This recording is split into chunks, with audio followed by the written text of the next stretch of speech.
नमस्कार, मैं अचित मुड़िक हिंदी अध्ययन के YouTube चैनल में आपका स्वागत करता हूं। आज के इस वीडियो में हम चर्चा करने वाले हैं शब्द भेद में संज्ञा के बारे में। सबसे पहले शब्द किसे कहते हैं? वर्णों के सार्थक समूह को शब्द कहते हैं। शब्द के मुख्य दो भेद होते हैं। पहला भेद है विकारी शब्द और दूसरा है अविकारी शब्द। विकारी शब्द को हम सव्यय कहते हैं और अविकारी शब्दों को हम अव्यय कहते हैं। यहां विकारी शब्दों में मतलब सव्यय में संज्ञा, सर्वनाम, विशेषण और क्रिया, इन चार शब्द भेदों का समावेश होता है। विकारी मतलब अव्यय में क्रिया विशेषण अव्यय, संबंध सूचक अव्यय, समुच्चय बोधक अव्यय और विस्मयादि बोधक अव्यय, इन चार शब्द भेदों का समावेश होता है। इन 8 शब्द भेदों में से हम आज चर्चा करने वाले हैं संज्ञा के बारे में। चलो शुरुआत करते हैं। संज्ञा किसे कहते हैं? किसी वस्तु, पदार्थ, पक्षी, प्राणी, स्थान, गुण अथवा भाव के नाम को संज्ञा कहते हैं। उदाहरण देखते हैं। 1. थाली, कुर्सी वस्तु के नाम है। 2. दूध, रबड़ी पदार्थ के नाम है। 3. हाथी, मयूर पशु पक्षी का नाम है। चित्तौड़गढ़, कोल्हापुर स्थान के नाम है। दयालु, मेहनती गुण अथवा भाव दिखाते हैं। ऊपर के उदाहरणों में थाली, कुर्सी, दूध, रबड़ी, हाथी, मयूर, चित्तौड़गढ़, कोल्हापुर, दयालु, मेहनती आदि संज्ञा शब्द है। इन शब्दों के अलग अलग भेद किए जाते हैं। पहला भेद है व्यक्तिवाचक संज्ञा, दूसरा भेद है जातिवाचक संज्ञा, तीसरा भेद है भाववाचक संज्ञा, चौथा भेद है द्रव्यवाचक संज्ञा और पांचवा भेद है समूहवाचक संज्ञा। संज्ञा का पहला भेद है व्यक्तिवाचक संज्ञा। जिस संज्ञा शब्द से विशेष व्यक्ति, विशेष वस्तु, विशेष स्थान के नाम का बोध होता हो उसे व्यक्तिवाचक संज्ञा कहते हैं। चले कुछ उदाहरण देखते हैं। जैसे 1. हिमालय ऊंचा पर्वत है। 2. मनमोहन मुरली बजाते हैं। 3. केरल एक पहाड़ी राज्य है। 4. कृष्णा नदी महाराष्ट्र को जल बांटती हैं। 5. श्रुतिका गुणवान लड़की है। इन 5 वाक्यों में हिमालय, मनमोहन, केरल, कृष्णा, श्रुतिका आदि शब्द संज्ञा शब्द है। यह शब्द विशेष स्थान, विशेष व्यक्ति, विशेष राज्य अथवा विशेष नदी का बोध कराते हैं, इसलिए यह सारे शब्द व्यक्तिवाचक संज्ञा शब्द है। अन्य उदाहरण देखते हैं। गलवान, पेरिस, रामपुर, भारत, ताजमहल, लक्ष्मी, महात्मा गांधी, कोटा, कर्मवीर, गुरुवार, अप्रैल, शिवाजी आदि। संज्ञा का दूसरा प्रकार है जातिवाचक संज्ञा। जिस संज्ञा शब्द से किसी जाति या पूरे वर्ग विशेष का बोध होता हो उसे जातिवाचक संज्ञा कहते हैं। चले कुछ उदाहरण देखते हैं। जैसे पहला उदाहरण गाय पालतू जानवर है।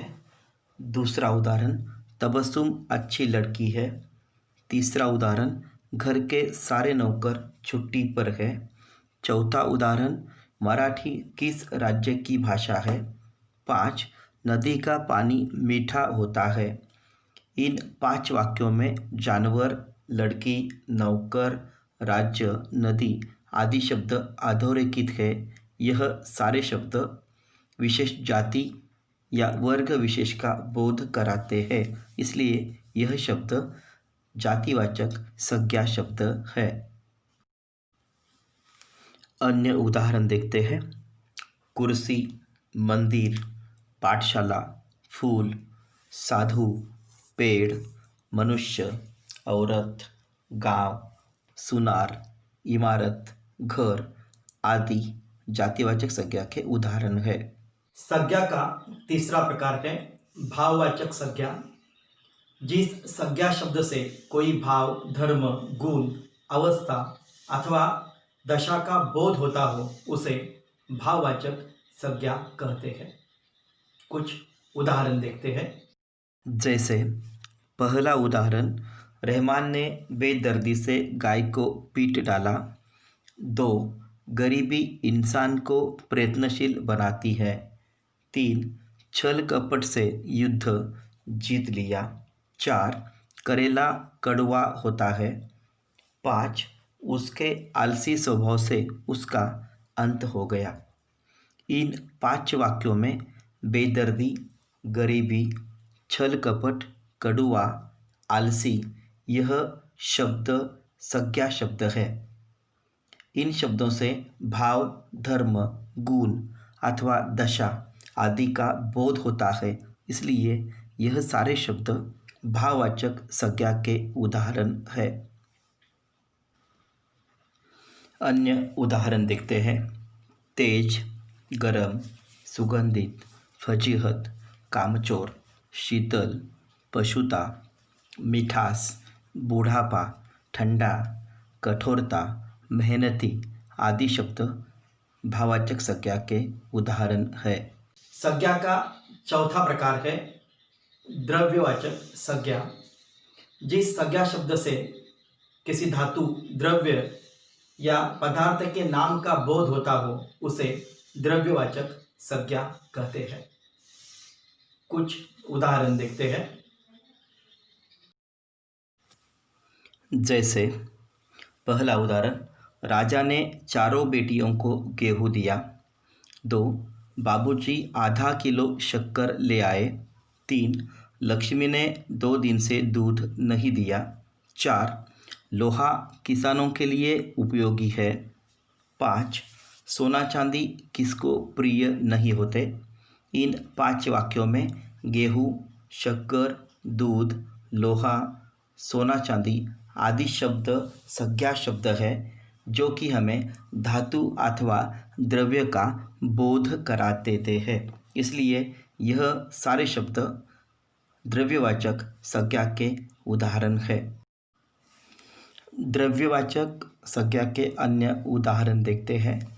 लोहा, तांबा, आटा, घी, पानी, घास, तेल, चावल, कोयला, हीरा, चीनी, लड्डू आदि।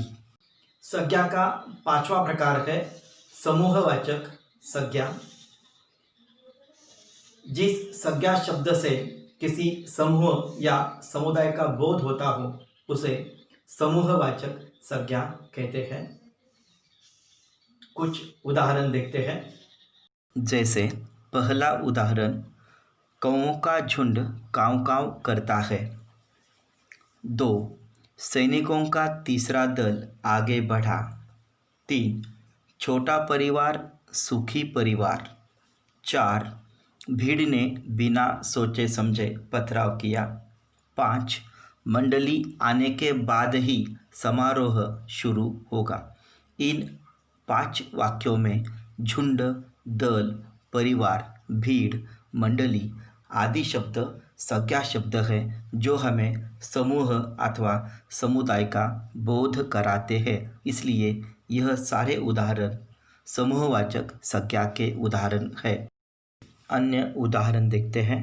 संघ, सेना, समाज, समुदाय, गुच्छा, लड़ी, जुलूस, मोर्चा, लोग, गट्ठर, जमावड़ा आदि उदाहरण समूहवाचक संज्ञा के उदाहरण है।